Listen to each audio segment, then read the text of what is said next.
বন্ধুরা, নদীর ধারে একটা সুন্দর জিনিস বানিয়েছে। আগে নদীটা দেখুন। হ্যাঁ, তো নদীতে খুব সুন্দর হাওয়া দিচ্ছে। আমরা বন্ধুরা বসে আছি।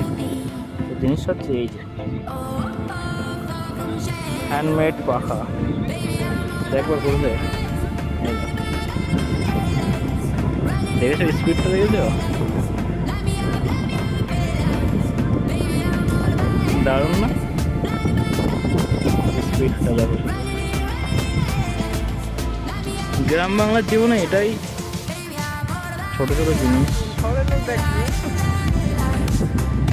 খুব সুন্দর লাগে। ছোট ছোট জিনিস। এটা হচ্ছে খেজুর গাছের পাতা। ভালো হয়নি, তবে দেখলাম ছোটবেলার জিনিস পড়েছে আমাদের। মনে হচ্ছে হেলিকপ্টারের পাখা, তাই না?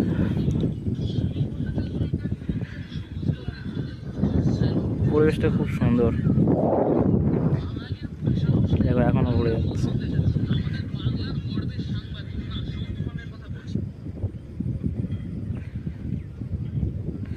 রাখছি।